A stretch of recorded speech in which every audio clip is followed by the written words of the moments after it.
안녕하세요. DJ 서영입니다. 오늘의 사연 시작해 보겠습니다. 안녕하세요. 저는 현재 40대 중반의 여성이고 사업체를 하나 운영하고 있습니다. 사실 여기까지 오기까지 정말 많은 굴곡이 있었는데 어찌 생각해보면 지금 제 입지에 오를 수 있도록 지름길이 되어준 것 같기도 해요. 제 삶을 가로막던 남편과 시댁을 걷어내고 나니 인생에 큰 변화가 한 번 더 찾아왔어요. 남들은 제가 새로이 길을 걸어간 것을 대담하다고 무모하다고 하지만 제 얘기를 끝까지 들어보신다면 아마 다르게 느껴지실 거예요. 저처럼 이혼하길 잘한 여자는 없을 거라 감히 장담해 봅니다. 결혼 전 저는 작은 IT 회사에서 일하고 있었어요. 직장 생활이 꽤 바빴지만 나름대로 보람도 있었고 연봉도 나쁘지 않았답니다. 그때 제 나이는 30이었는데 그 시절엔 일하는 게 너무 재미있었어요. 그런데 결혼 후 남편과 상의 끝에 임신을 하게 되면서 회사를 그만두기로 했습니다. 여보, 임신하고 나면 아무래도 일하면서 육아까지 병행하기 힘들잖아. 우리 아기를 위해서라도 잠시 회사는 쉬는 게 어때? 남편의 말에 저는 잠시 고민했지만 결국 그 말에 동의하게 되었어요. 남편은 대기업 관리직에서 일하고 있었고 이후로 우리 가정의 주 수입은 남편의 월급으로 사용하게 되었답니다. 이것 또한 남편이 찬성했기 때문에 과감하게 정리를 했던 거예요. 그래, 나도 잠깐만 쉬려고. 애 낳고 나면 다시 복직할 기회가 있겠지. 물론이지. 대부분 다들 그런 길을 가더라고. 그때는 내가 든든히 서포트 해줄 거야. 그렇게 결혼 후 자연스럽게 육아와 가사에 전념하게 됐는데요. 하지만 제가 생각했던 그림처럼 인생이 쉽게 가지는 않더라고요. 남편이 바쁜 직장 생활을 이어가는 동안 저는 첫째를 낳고 얼마 지나지 않아 둘째까지 낳게 됐어요. 결국 둘째를 키우다 보니 복직은 점점 더 멀어졌어요. 이제는 아이들 돌보는 게 제 일상의 전부가 되어버렸고요. 그리고 결혼 후 또 하나의 변수가 있었는데 어머니가 우리 집에 자주 오시기 시작한 거예요. 시댁이 우리 집에서 불과 10분 거리에 있었으니까요. 예, 너 혼자 애들 보느라 힘들지? 내가 도와주러 자주 올게. 걱정 말고 나한테 맡겨. 처음에는 어머니의 말이 고맙기도 하고 든든하다고 생각했어요. 이땐 어른 한 명의 도움이라도 절실하게 느껴졌으니까요. 어머니가 자주 들러서 애들을 봐주신다고 하니 당연히 좋은 일이라고 여겼어요. 하지만 시간이 지나면서 방문이 점점 더 잦아지더라고요. 어느 순간부터는 마치 우리 집이 자기 집인 것처럼 매일같이 드나들기 시작했어요. 그냥 애들 봐주시는 것만 하면 좋았을 텐데 어머니는 매번 집안일에 참견을 하셨어요. 예, 집 상태 좀 봐라. 암만 애 키우는 집이라고 해도 너무 티나는 거 아니냐? 적당히 치우고는 살아야지. 이렇게 하나하나 간섭하시고 애들 키우는 방식까지 뭐든 지적하시더라고요. 처음엔 그저 어머니의 경험에서 나온 말씀이라 생각하고 참았지만 갈수록 제 자존심이 상하더군요. 게다가 제가 제일 견딜 수 없었던 것은 아이들이 무언가를 잘하면 그 공은 온전히 남편에게 돌아갔다는 거예요. 어느 날 첫째가 유치원에서 칭찬을 받았다는 이야기를 듣고 저는 너무 뿌듯했는데요. 이날 역시 집에 잠깐 들르신 어머니께 이 이야기를 전하자 아주 당연하다는 듯이 남편을 칭찬하기 시작했어요. 당연하지. 얘가 이렇게 똑똑한 건 역시 지 아빠 닮아서야. 우리 집안은 대대로 공부도 잘하고 머리도 좋았거든. 듣자마자 저는 그 말이 무척 서운했어요. 물론 남편이 아이의 아빠이긴 하지만 아이와 시간을 함께 보내며 교육하고 가르치는 건 대부분 저였잖아요. 하지만 어머니는 언제나 남편에게 모든 공을 돌리시더라고요. 아이가 무언가 잘하면 그건 전부 아빠 덕분이고 엄마인 나는 그저 배경처럼 여기시는 것 같더라고요. 반면 진짜 웃긴 게 뭐냐면요. 혹여나 아이들이 실수를 하거나 문제가 생기면 그 책임은 온전히 저에게 돌아왔답니다. 어느 날 둘째가 유치원에서 장난을 치다가 다른 아이를 울리고 말았어요. 선생님께 죄송하다고 말씀드리고 상황을 수습하려던 찰나 그 소식을 들은 어머니가 유치원까지 쫓아오신 거예요. 아이들의 선생님 앞에서 저를 꾸짖으셨고 저는 이때를 지금 떠올려도 얼굴이 화끈거려요. 제가 버릇없이 큰 건 다 너 때문이다. 애미가 제대로 안 가르치니까 애가 저러는 거야. 그 말에 저는 정말 당황스러웠어요. 선생님도 깜짝 놀라서 저를 옹호해 주시려고 했죠. 할머님, 많이 놀라신 것 같은데 원래 아이들은 다 실수하면서 배우는 거예요. 괜찮습니다. 너무 걱정하지 않으셔도 돼요. 하지만 어머니는 선생님의 말도 듣지 않으셨어요. 오히려 빈정거리듯 말하시더군요. 그렇죠, 선생님. 실수하면서 배우는 건 맞죠. 그런데 그 실수를 지 엄마한테 닮아서 문제인 거예요. 엄마가 제대로 못 가르치니까 애가 이렇게 버릇이 없는 거 아니야. 아이고, 이래서 엄마 노릇이 중요하다니까요. 정말 얼굴이 화끈거렸어요. 선생님도 더 이상 말을 잇지 않으셨고 저는 그 자리에 서서 어떻게 해야 할지 몰라 난감했답니다. 그렇게 사람들 앞에서 무안을 당하고 나니 한동안 유치원 근처 가기도 민망하더라고요.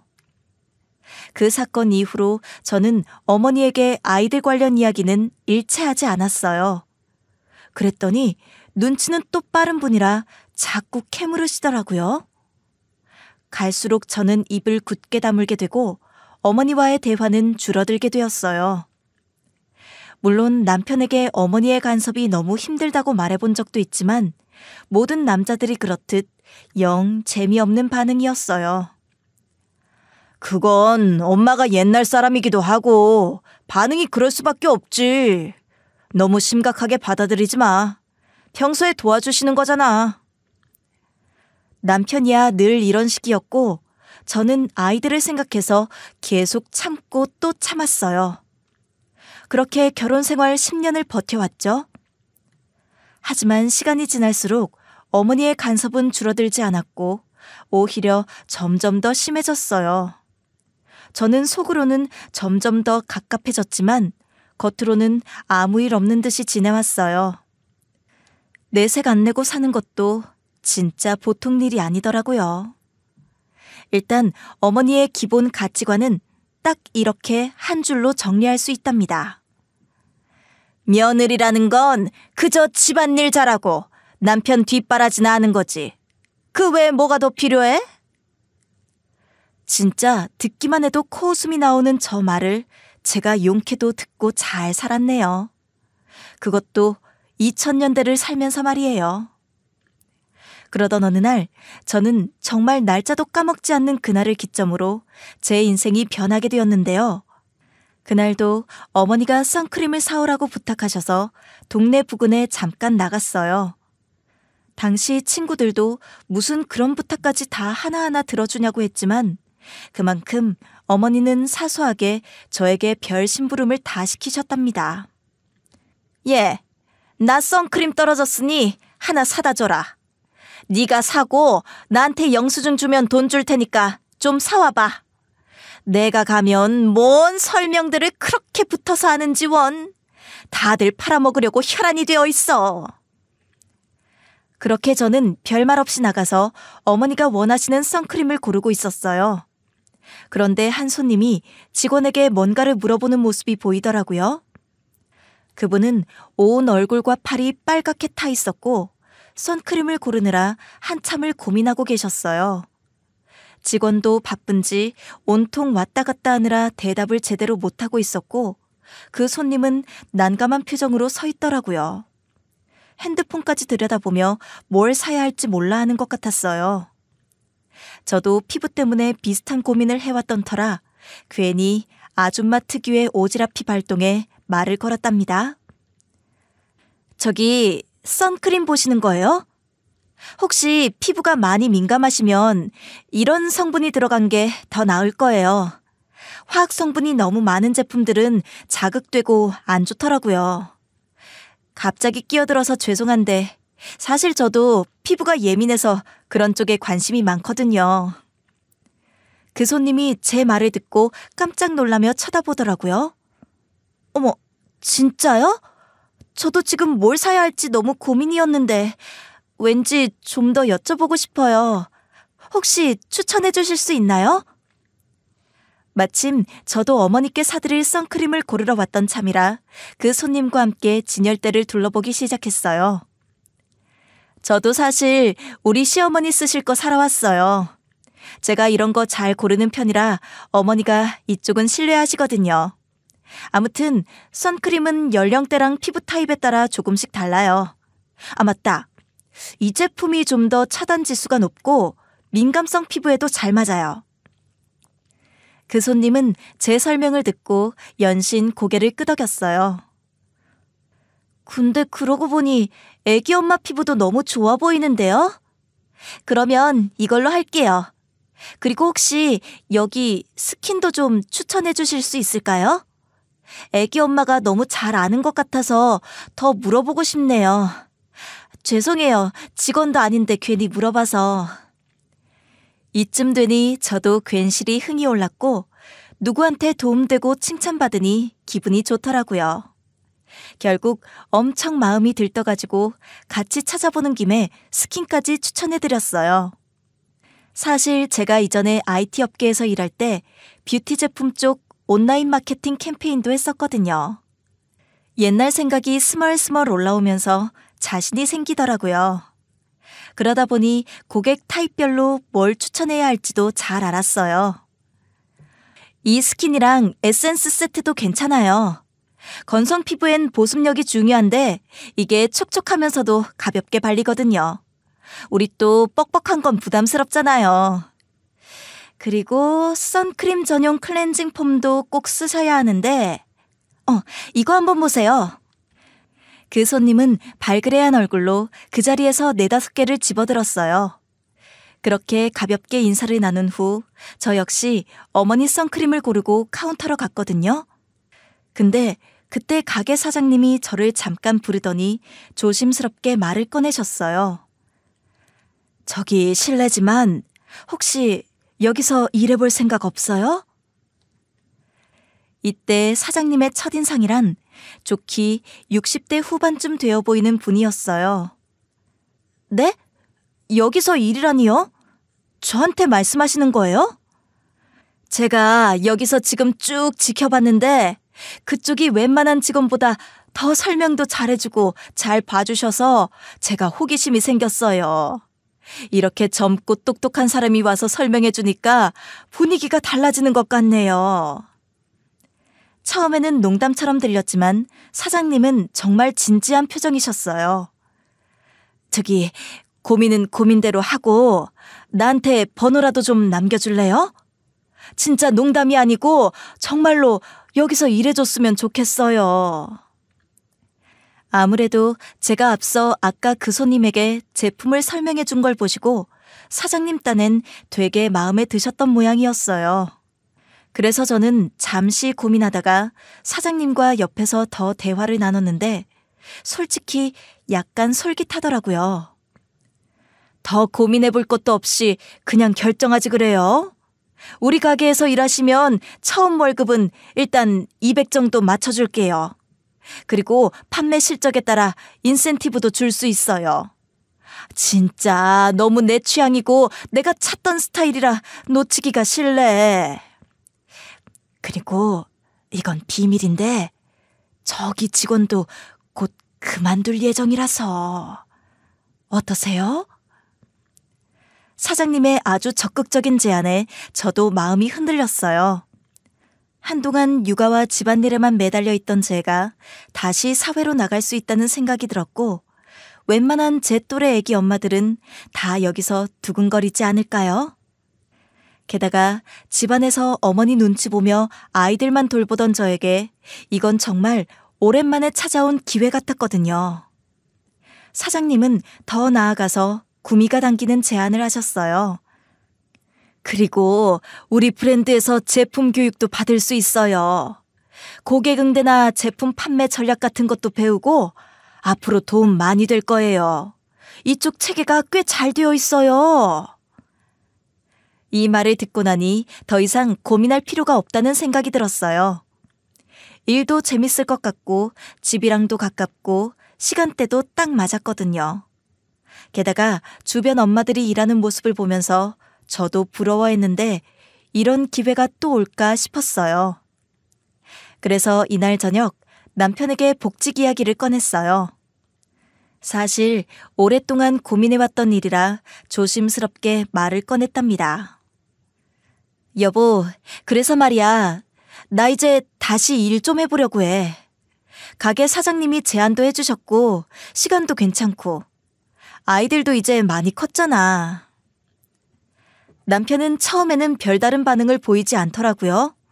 그러다가 잠시 뒤 갑자기 얼굴이 굳더니 차갑게 말했어요. 집에서 애들이랑 잘 지내면서 왜 굳이 바깥 일을 하려고 하는 거야? 우리 지금 생활에 돈이 부족한 것도 아니잖아. 그 말에 순간 당황했어요. 이 사람이 아직도 나를 집안에만 묶어두고 싶어 하나 싶었던 거죠. 하지만 저도 이미 40을 넘겼고 결혼한 지 10년이 훌쩍 지났는데 왜 아직도 집에만 있으라는 건지 이해할 수 없었어요. 아니 왜? 애들도 이제 어느 정도 컸고 나도 너무 집안일만 하는 게 답답하잖아.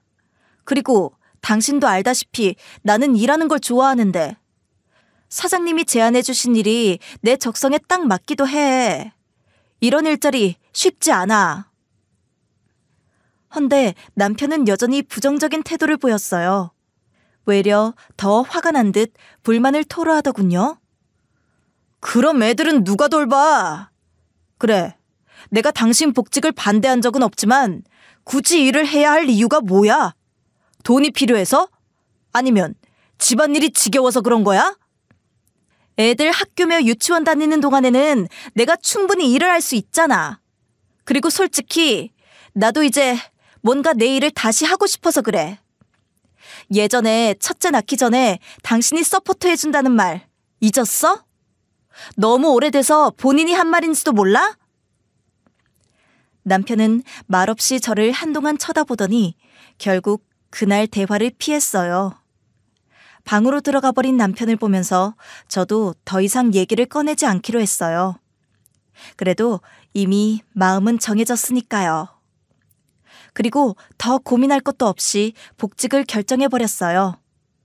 그날 밤 친정에 전화를 걸어 이 일을 말씀드렸는데요. 친정에서는 저를 전폭적으로 응원해 주시더라고요. 엄마는 전화를 받자마자 기쁜 목소리로 말씀하셨어요.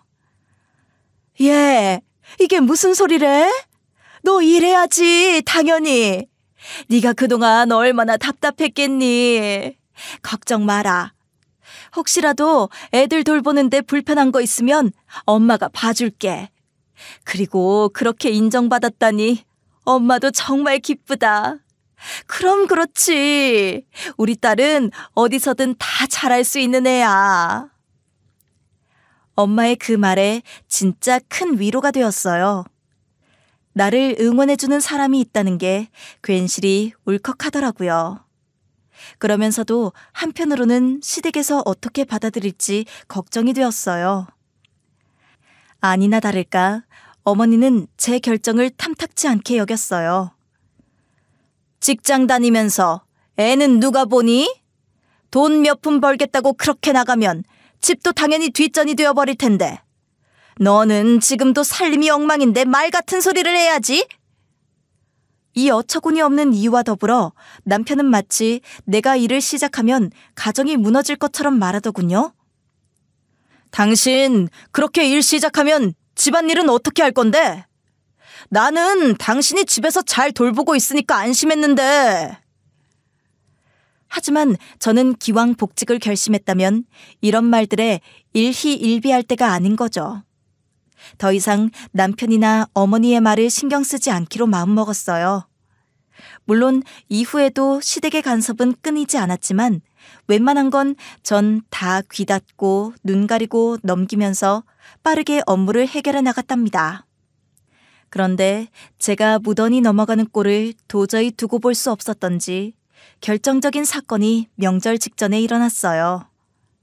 우선 명절이 다가오면서 저는 화장품 가게에서 스케줄을 조율하고 있었어요. 사장님과 상의 끝에 명절 전날까지 일을 하기로 했고 대부분의 영업장들은 그렇게들 하고 있으니까요. 명절 당일에는 집에서 가족들과 함께 시간을 보내고 싶었고 기간을 맞추고 있는데 이 사실을 어머니가 미리 알게 된 거예요. 어느 날 어머니가 저를 집으로 부르더라고요. 그동안 워낙 저를 불러다 일일이 지적하고 뭐라 하던 분이라 무슨 일인지 짐작은 갔지만 그래도 저는 조용히 여쭤봤어요. 네, 어머니, 무슨 일이세요? 뭐 때문에 집으로 오라고 하신 건지.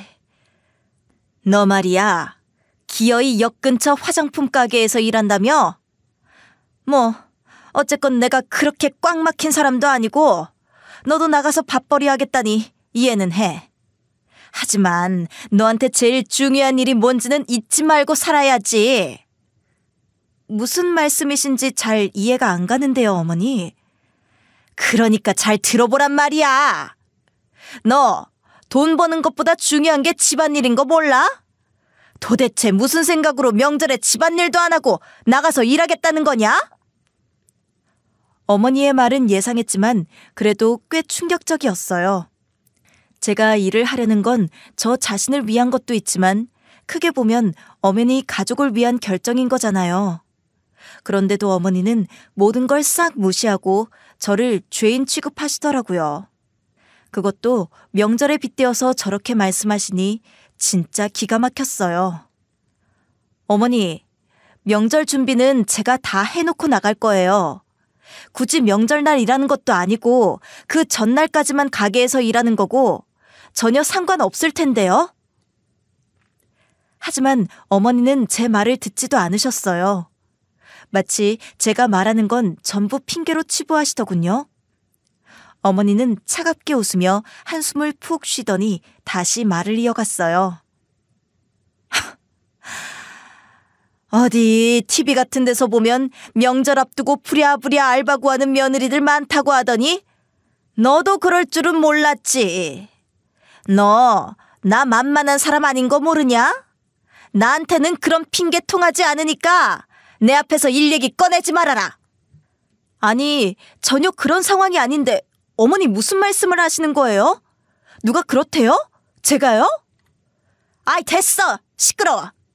하여간 너는 네 남편이 벌어다주는 돈이면 충분할 텐데 왜 굳이 바깥 일을 하겠다고 하는 거냐고. 그것도 명절 앞두고 손님이 얼마나 드나들 건데 한 집안의 며느리가 돼가지고 생각이 있어야지.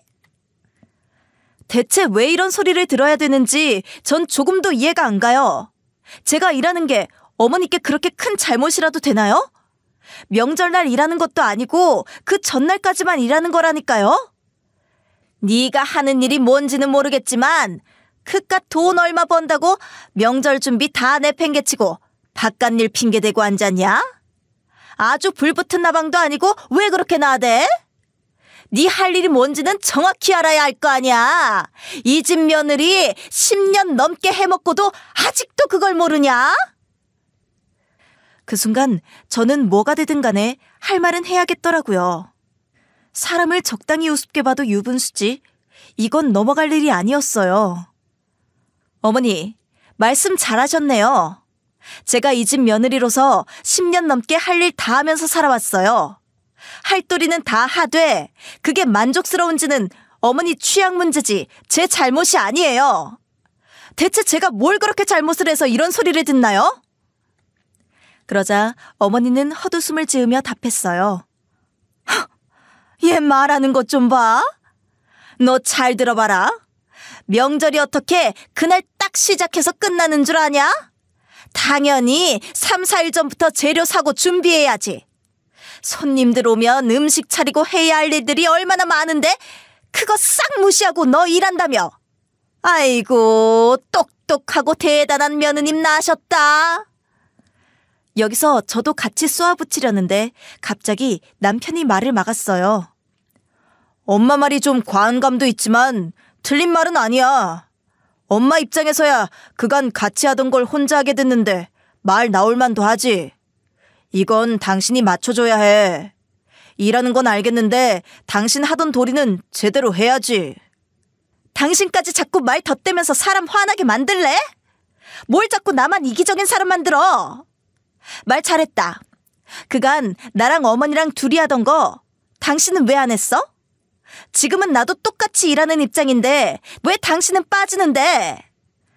제 말에 어머니는 혀를 쯧쯧하며 이해할 수 없다는 표정으로 쳐다봤고 남편도 엄청 한심해 하더라고요. 마치 너랑 나랑 똑같냐는 아주 깔보는 표정으로 노려봤어요. 이때 저는 이제 진짜 뭔가 이상하다. 다 어딘가 잘못됐다는 생각이 들었어요. 머릿속에 살짝 스쳐가는 생각으로 이런 결혼 생활은 정상이 아니다. 바로 잡든지 아니면 다 버리든지 둘 중에 하나를 골라야겠다는 생각이 들더군요. 그리고 정말 그 악명 높은 듣기만 해도 경기가 날 것 같은 명절이 가까워 오면서 말이에요. 어머니와 남편은 번갈아 가면서 저를 벼르기라도 하는 건지 아주 분위기가 날카로워졌더라고요. 진짜 너무 유치한 게 어머니는 무슨 복수라도 하는 사람처럼 저를 친정에 보내지 않으려고 별의별 이유를 들어가며 시비를 걸었어요. 네가 양심이 있으면 당연히 먼저 이번에 친정은 안 간다고 말을 해야지. 그걸 내가 알려줘야 하나? 이번에 네 시댁 명절 준비한 것도 없으면서 무슨 낯짝으로 친정을 가겠다는 건데? 저는 이때 할 말이 아주 많았지만 우선은 참기로 했어요. 이때 일도 바쁠 때라 정신이 없었고 어머니의 말을 일일이 다 새겨들을 필요는 없어 보였거든요. 하지만 며칠 후 남편도 시어머니의 말을 그대로 따라하기 시작하더라고요. 심지어 명절 당일이 되자 이 일이 현실로 행해질 줄 누가 알았겠어요? 당시 저는 친정에 가야 할 시간이 가까워졌는데 남편은 일부러 시간을 끌더라고요. 자꾸만 안방으로 들어가서는 침대에 누워서는 애들을 끼고 퍼져 있는 거예요.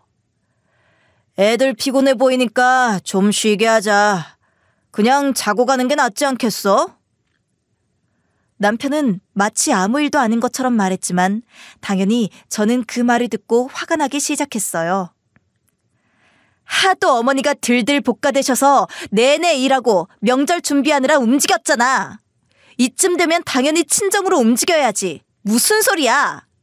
이런 건 당신이 먼저 나서서 말해줘야 하는 거 아니냐고. 왜 내가 지금 이걸 혼자 고민하고 결정을 해야 돼? 하지만 남편은 정말 놀라운 답을 저에게 주었답니다. 그럼 당신 혼자라도 다녀오면 되잖아. 나는 지금 몸이 너무 무겁고 피곤해서 움직일 수가 없어. 애들도 봐봐. 쟤네 지금 너무 피곤해 보이잖아. 이럴 때 한숨 눈이라도 붙이자는 거지. 남편은 그 말을 남기고는 제가 충격받을 새도 없이 곧장 애들을 안방으로 데려가 눕히고 같이 잠들어 버렸어요. 저는 도라루방처럼 한참 동안 안방 문 앞에 서서 속이 부글부글 끓어오르더군요. 어머니는 그 모습을 보더니 헛기침을 하며 작은 방으로 들어갔고 얼마 안 되어 코를 드르렁거리며 잠들어 버렸어요. 이러니 제가 머리 꼭대기까지 화가 치밀 수밖에요. 진짜 무작정 짐을 싸서 애들을 데리고 나가고 싶어도 이미 남편이 애들을 데리고 잠들어 버린 상황이라 마음대로 움직일 수도 없었어요. 그렇게 저는 한참을 거실에서 혼자 서성거렸어요. 그러다 더 이상 참을 수가 없어서 주먹을 꽉 쥔 채로 다시 한번 남편을 깨우러 안방으로 갔어요. 정말 이럴 거야? 지금 이렇게 자는 게 진짜라고? 우리 엄마한테 안 가고 여기 눌러붙어서 자는 게 지금 제정신이야?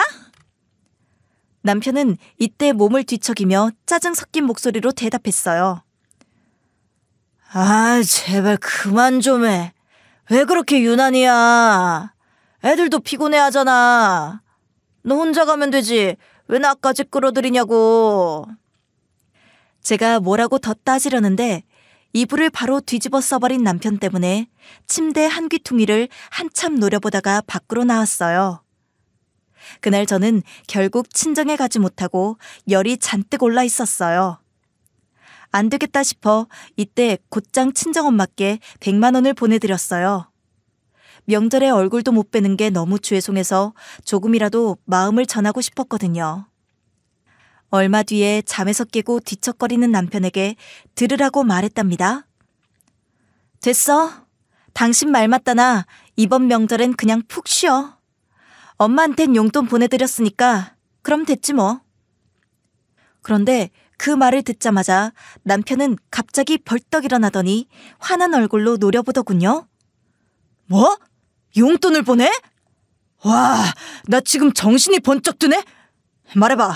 얼마 보냈는데? 그게 뭐 그렇게 놀랄 일이야? 엄마, 우리 간다고 음식 다 준비해놨는데 안 와서 서운하대. 100만 원 드렸어. 그러자 남편의 얼굴은 더욱 험악해졌어요. 아, 진짜 환장하겠다. 뭐? 100만 원을 덜컥 입금해드렸다고? 너 진짜 웃기지도 않는다. 그간 집에 틀어박혀 돈 안 벌고 내가 주는 돈만 받다가 이제 돈 만져보니까 우스워? 저는 정말 이때 저도 모르게 실수가 튀어나왔어요. 왜?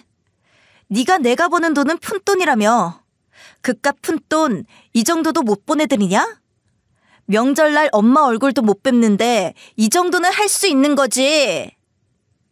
그 순간 남편은 얼굴을 일그러뜨리며 한숨을 내쉬더니 쉴 새 없이 저를 몰아세우더군요.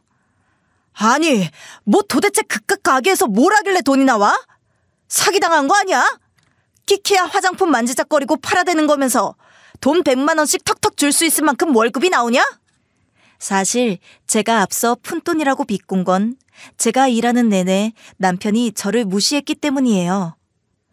오늘은 얼마 벌었어? 끼케야 몇만 원 벌었을 텐데 그 돈으로 도대체 뭘 할 수 있겠냐? 뭐 대단한 거 한다고 맨날 밖으로 돌고 원. 그런 말들을 듣고도 용케 참아줬더니 내가 벌 때는 푼돈이고 우리 엄마한테 돈 줬다니까 갑자기 일확천금을 넘긴 양 저 사단이 난 거예요. 이처럼 살벌한 분위기 속에서 연휴가 끝나기 하루 전 남편이 갑자기 밤 11시에 친정에 가자고 하더군요. 이처럼 갑작스러운 제안에 너무 당황스러웠지만 남편은 무작정 짐을 싸더니 차에 타라고 했어요. 솔직히 늦은 시간이라 황당했지만 기세에 밀려 따랐어요. 남편은 운전하는 내내 말없이 달렸고 저 역시 침묵 속에 차창밖만 봤어요. 그렇게 도착하자마자 친정집 문을 열었는데 분위기가 뭔가 이상했어요. 남편은 아무런 인사도 없이 우리 엄마 앞에 서더니 다짜고짜 계좌번호를 내밀었어요. 장모님, 저희 왔는데요. 저기 일단 왔으니까 이 사람이 보낸 100만 원 다시 주셔야 될 것 같은데요. 원래 여기 못 온다고 용돈 드린 거고 이렇게 왔으니까 다시 받았으면 해서요. 이때 저는 남편이 무슨 말을 하고 있는지 귀를 의심했어요. 덜컥 문을 열어준 엄마도 당황한 듯 남편을 바라보셨는데 남편은 전혀 기세가 꺾이지 않았어요. 오히려 더 당당한 태도로 말을 이어가더라고요. 이 사람이 돈을 오랜만에 벌어봐서 그런지 쓰는 법도 까먹었나 봐요. 제 허락 없이 돈을 보내는 건 잘못된 거잖아요. 장모님, 일단 돌려주세요. 저는 이때 완전히 이성이 나가버렸던 게 남편이 내게 했던 무시와 비하가 이제는 우리 엄마한테까지 이어지다니 더 이상 참을 수 없더라고요. 참으면 안 되는 거잖아요. 내가 번 돈으로 내가 엄마한테 용돈 드린 거잖아. 그걸 왜 당신 허락받아야 하는데? 장난해? 아니지. 당신이 벌었든 뭐든 우리 가정의 재산이잖아. 내가 번 돈도 우리 가정을 위해서 그간 공동재산으로 썼잖아. 이러나 저러나 누구건 간에 같이 벌었음 허락도 없이 턱턱 써버리면 안 되는 거야. 여기까지 듣고 나니 이미 제 머릿속에서는 결혼 생활을 끝내겠다는 결심이 굳어졌어요. 더 이상 이런 결혼 생활을 이어가봤자 저만 바보 되겠구나 싶었으니까요. 한창 분위기가 살벌해지던 무렵 어머니로부터 전화가 걸려왔어요. 타이밍도 내용도 아주 가관도 아니었답니다. 너 말이야, 네 엄마한테 돈 돌려받았냐? 내가 듣자마자 기가 막혀서 네 남편더러 가라고 한 거야. 너 그 100만 원 못 돌려받으면 가만 안 있을 거야. 저는 더 대꾸할 가치도 없어 한숨을 푹 쉰 다음 전화를 끊어버렸어요. 그리고 저희 엄마 쪽으로 몸을 틀어 말했어요. 엄마, 내가 줬던 100만 원을 남편한테 우선 보내줘. 그래야 모든 계산이 깔끔하게 끝날 것 같아. 엄마는 잠시 저를 바라보시더니 한숨을 쉬셨어요. 그래, 너가 알아서 해. 나도 더 이상 너 힘든 거 보기 싫다. 그동안 너무 많이 참았어. 저는 이 말에 고개를 끄덕이며 엄마 핸드폰을 받아 입금 처리하는 걸 도와드렸어요. 그러는 와중에 제 머릿속에서는 그동안의 시댁살이, 남편의 사려 없는 행동들과 오늘에 이르기까지 등등 많은 장면이 스쳐갔답니다. 남편은 여전히 옆에서 어머니와 통화를 이어가고 있었는데 제가 곧장 말을 꺼냈어요. 지금 어머니랑 통화하고 있을 새가 없을 텐데? 일단 끊고 내 얘기 들어봐. 당신 나랑 결혼한 지 얼마 됐는지 생각해 본 적 있어? 우리가 함께한 시간이 10년이 넘었다고. 누가 뭐래? 뭐 당연한 얘기를 하고 앉았어. 말 끊지 말고 전화나 얼른 끊어. 지금부터 아주 심각한 이야기 할 거고 정신 똑바로 차리고 들어야 할 거야. 그 10년 동안 내가 얼마나 참아왔는지 생각해 본 적 없지? 아니 또 이상한 걸로 시비를 거네? 그냥 돈 문제 하나로 이렇게까지 화낼 일이야? 애초에 이건 우리가 부부니까 서로 상의했어야 하는 문제였잖아. 당신이 잘못한 거야. 상의? 당신이 언제 나랑 상의한 적 있어? 네 멋대로 결정해서 맨날 애들이랑 어머니는 내 편에 다 넘기고 맡겼지. 니는 그따위로 해놓고 나한테 그리고 우리 엄마한테 이따위로 나온다고? 내가 왜 너랑 더 살아야 할까? 남편은 그제서야 조금 당황한 표정으로 저를 쳐다봤어요. 지금 그 말은 뭐야? 뭐 어쩌자는 건데? 와, 목 갈라서기라도 할 것처럼 무섭게 말하네. 저는 고개를 저으며 단호하게 말했어요. 당연히 갈라서야지. 단도직입적으로 말할게. 너랑 나는 이혼해야 돼. 네가 여지껏 나한테 준 상처들은 이제 더 이상 회복할 수 없는 상태야. 난 직장도 있고 네한테 이런 취급받아가며 더 살 이유가 없다니까? 남편은 내 말에 잠시 말을 잇지 못한 채 저를 바라봤어요. 그러다가 다시 화가 난 듯 목소리를 높였어요. 잠깐만, 너 진짜 이혼하자고? 제정신이야? 이 정도 문제로 이혼까지 하겠다고? 저는 고개를 끄덕이며 대답했어요. 나 제정신이 아니었나 봐. 당신 같은 사람하고 10년을 넘게 살아오는 거 정상이면 그렇게 못 살지. 그동안 당신이랑 어떻게 살아왔나 싶다. 이제 끝이야. 그만하자. 어리 빠진 남편을 뒤로 하고 저는 결심을 굳힌 채 이혼 소장을 작성했어요.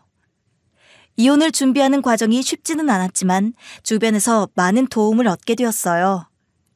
일단 지인이 소개해준 변호사로부터 이런저런 정보를 받았는데요. 변호사는 제가 전업주부로서 가정과 육아에 얼마나 기여했는지 묻기 시작했어요. 이거 설명하다 보니 또 울컥하고 열이 받고 진즉 이렇게 나서지 못한 게 후회가 되더라고요. 왜냐면 저는 결혼 10년 동안 쭉 집안일과 아이들을 돌보는데 온 힘을 쏟아부었어요. 돈 벌어온 남편도 남편이지만 저도 애 둘 키우면서 결코 평범하게 살지 않았거든요. 이 부분까지 다 설명했어요. 그럼 전업주부로서의 기여도를 입증하는 것이 중요하겠네요. 아이들 육아와 가사 일에 얼마나 많은 시간을 쏟았는지를 증명해 주셔야 합니다. 변호사는 현실적인 조언을 해주었고 저는 그동안의 시간을 생각하며 마음을 다잡았어요. 남편은 주로 돈을 벌어왔지만 저는 집에서 모든 걸 책임졌어요. 가사와 육아 모두 저 혼자 했다고 해도 과언이 아니에요. 남편은 출장도 많고 애들이랑 보낸 시간이 거의 없고 자기 어머니가 이 집에 수시로 드나들어서인지 아무것도 안 했어요. 저는 시어머니 식사나 잔심부름까지 신경 써야 했고요. 변호사는 고개를 끄덕이며 자료를 정리하기 시작했어요. 그렇다면 가정 기여도를 충분히 입증할 수 있을 겁니다. 전업주부로서의 가사와 육아에 대한 기여는 법적으로도 인정받을 수 있으니까요. 이 과정에서 남편은 크게 반발했어요. 처음에는 이혼 자체를 받아들이지 못했고 저를 설득하려고 하더군요. 정말 이혼까지 해야 돼? 왜 이렇게 극단적으로 나가는 거야? 우리 다시 생각해보자고. 아니 나는 명절 때 그 용돈 때문에 일이 이렇게 흘러오는 게 아직도 실감이 안 나. 어이가 없다고. 하지만 저는 그 말을 듣고도 더 이상 마음이 흔들리지 않았어요. 남편 말 맞다나 그 일 하나 때문에 시작된 일이 아니니까요. 그간 쌓였던 것들이 터지게 될 계기가 되었을 뿐이었어요. 이미 늦었어. 이제 구질구질한 얘기는 다 끝내자. 나는 이혼으로 완전히 생각 굳혔어. 남편은 제 말을 듣고 난리가 났어요. 소리를 지르고 완전 감정적으로 폭발했지만 이미 마음 굳힌 이상 저는 신경 쓰이지 않더라고요. 그리고 재산을 반반씩 나누는 과정에서도 꽤 마찰이 있었지만 이 또한 잘 해결됐어요. 결혼 생활 10년 동안 우리 부부는 집 한 채와 몇몇 금융자산을 모았거든요. 대부분 남편의 월급으로 모은 돈이었지만 계속 강조하게 되는 게 저 역시 그 돈이 모이기까지 가정을 돌보고 아이를 키우며 남편을 뒷바라지했어요. 그렇기 때문에 재산 분할에서 50%를 인정받게 됐고요. 남편분이 버는 돈으로 재산을 모았지만 아내분이 그동안 집안일과 육아에 전적으로 기여했다는 점이 인정됩니다. 따라서 아내분도 재산 분할에서 절반을 받을 자격은 충분합니다. 이렇게 상세히 설명을 듣고 재산 분할이 진행되는 동안 남편은 아주 억울해 죽겠다는 표정이었어요. 이게 말이 돼? 내가 벌어온 내 돈인데 왜 당신이 그걸 가져가는 거냐고! 나 그냥 안 넘어가. 나도 이거 똑같이 대응할 거야. 대응하던가 그럼. 하고 싶으면 하면 되지. 나도 뭐 한두 군데 알아본 줄 알아? 누가 이거 당신이 번 돈 아니래? 하지만 그 돈이 모일 수 있었던 건 내가 살림하고 돌봤으니까 가능했던 거지. 저는 남편에게 마지막으로 말했고 그렇게 우리는 결국 재산을 반반 나누기로 합의했어요. 이혼 절차가 진행되면서 우리 가정에 있는 아파트와 몇몇 금융자산을 분할하게 되었어요. 아파트는 시가 약 8억 원 정도였고 금융자산으로는 2억 원 정도가 있었답니다. 변호사의 도움을 받아 협의한 결과 저는 아이들과 함께 아파트에 거주하기로 했고 남편은 저에게 현금 3억 원을 지급하는 방식으로 합의가 이루어졌어요. 아파트는 내가 아이들과 함께 있어야 하니까 내가 가져갈 거야. 대신 당신이 현금으로 3억 원을 줘. 여기까지 오면서 남편도 완전히 기가 빠졌고 자기 딴에도 나름 열심히 알아봤던 건지 의외로 결과를 받아들이더군요. 알았어. 나도 애들한테는 최소한의 배려는 해야 하니까. 진짜 징글징글하다. 이처럼 아파트와 금융자산을 포함해 재산 분할은 마무리됐고 저는 총 약 5억 원의 재산을 받게 됐어요. 이 과정에서 또 남편은 자잘하게 불만을 표했지만 상황을 받아들이는 수밖에 없었어요. 게다가 양육권 문제도 협의가 필요했는데 그동안 제가 아이들을 돌보며 집안일과 육아를 도맡아 왔다는 점이 있었기 때문에 양육권은 당연히 제가 가져오기로 했어요. 진짜 웃긴 게 남편은 돈에 대해서는 그렇게 악을 쓰고 반발하더니 양육 부분에 대해서는 크게 반대하지 않았어요. 우선 제가 쐐기를 받기도 했고요. 양육권은 내가 가져갈 거야.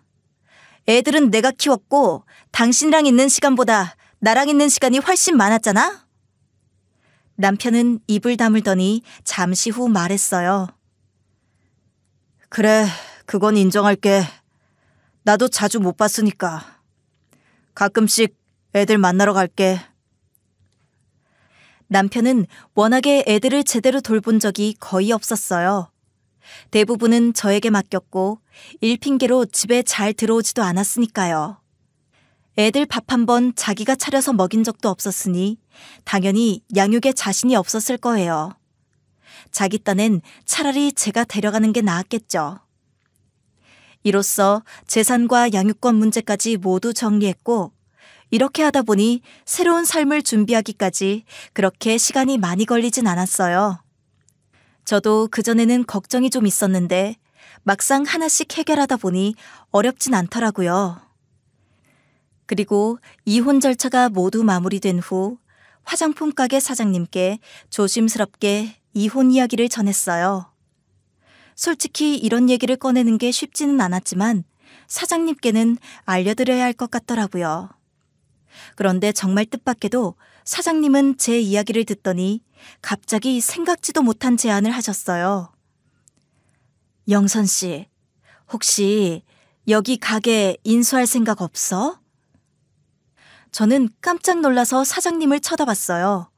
여기는 충분히 장사가 잘 되는 가게였고 제가 일하는 동안에도 단골 손님도 많고 매출도 꾸준했어요. 그래서 왜 이런 제안을 하시는지 의아하더라고요. 사장님, 가게도 잘 되고 있는데 왜 갑자기 그런 말씀을 하세요? 무슨 일 있으신 거예요? 사장님은 웃으시면서 천천히 말씀을 이어가셨어요. 사실 나도 이번 명절 이후로 큰 결심을 했거든. 남들한테 쉽게 하고 싶은 얘기는 아닌데 영선 씨 얘기 들으니 나도 생각이 많아지네.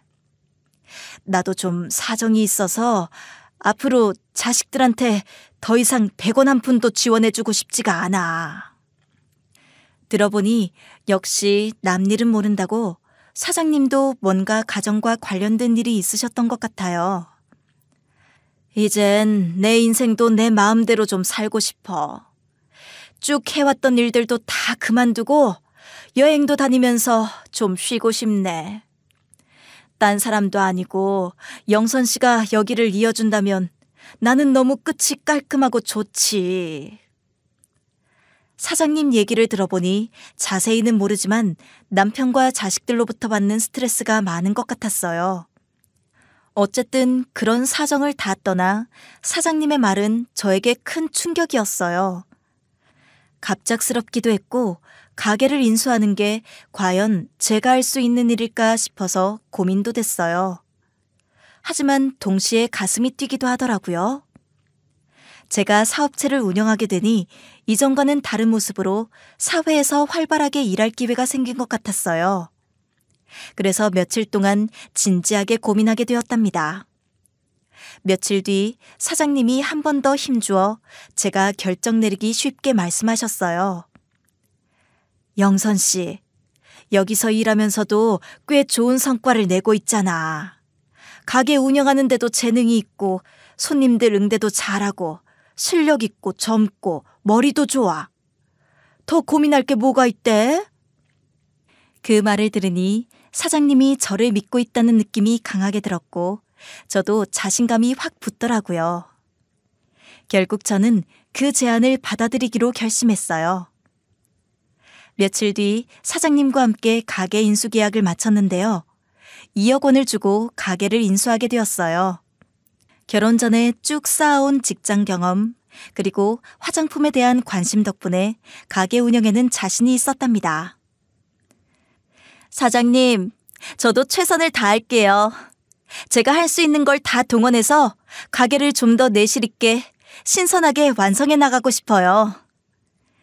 그래, 난 영선 씨가 잘 해낼 거라고 확신해. 그리고 자기도 알겠지만 우리 가게는 이미 지역에서 입소문이 나 있어서 뭘 하든 입지는 탄탄할 거야. 이렇게 단골 손님들도 많고 매출도 꾸준하니까 걱정할 거 없어요. 저는 곧장 가게를 인수한 후 조금 고민해보다가 온라인 판매도 병행하기로 결심했어요. 그동안 직장 생활을 하며 온라인 마케팅과 관련된 일을 한 경험이 있었기 때문에 이 가게를 온라인으로도 확장할 수 있다는 자신감이 있었거든요. 이후 가게의 인기 상품들을 온라인 쇼핑몰에 등록하고 SNS 홍보도 하면서 고객들을 모으기 시작했어요. 초기에는 조금 어렵기도 했지만 꾸준히 노력한 끝에 점점 더 많은 고객이 늘어났답니다. 엄마, 역시 내 생각이 맞았어. 온라인 주문도 많이 들어오더라고. 이쪽 팀 하나 세워두고 알바생들 쓰고 하는 거. 처음에는 걱정 많이 됐는데 이제 본점 뽑고 매출도 잘 나오고 있어. 역시 양쪽 병행하길 잘했어. 이렇게 엄마한테도 매번 보고를 하면서 그리고 엄마가 주는 무한한 지지를 받으면서 열심히 가게를 운영해 나갔어요. 그러다 보니 조금씩 경제적으로 여유가 생기고 저 자신도 점점 더 자신감이 붙더라고요. 이제는 친정엄마와 함께 애들을 돌보면서도 일에 집중할 수 있어서 가정과 일 모두에서 균형을 찾은 느낌이었어요. 친정엄마 역시 저를 많이 응원해 주셨고요. 엄마 걱정 많이 했는데 이제 그럴 게 없다. 너 진짜 똑똑하고 현명하게 잘 해나가고 있어. 진즉 안 했으면 어떡할 뻔했니? 그동안 그렇게 고생하고 힘들었는데 너 하고 싶은 일 하는 데다가 수입도 괜찮으니 엄마 너무 마음이 편해. 이처럼 엄마의 응원에 힘입어 저는 더욱 열심히 일하고 있어요. 억눌리는 거 하나 없이 완벽하게 일상을 잘 가꿔가고 있네요. 이렇게 돌아보니 저 자신을 많이 토닥여주고 싶어요. 참 많이 고생했고 잘 버텨줬네요. 여기까지 제 이야기 들어주셔서 감사드리고 다들 자기 자신을 많이 위로하고 응원해주면서 살아가셨으면 좋겠습니다. 그럼 모두 건강하세요.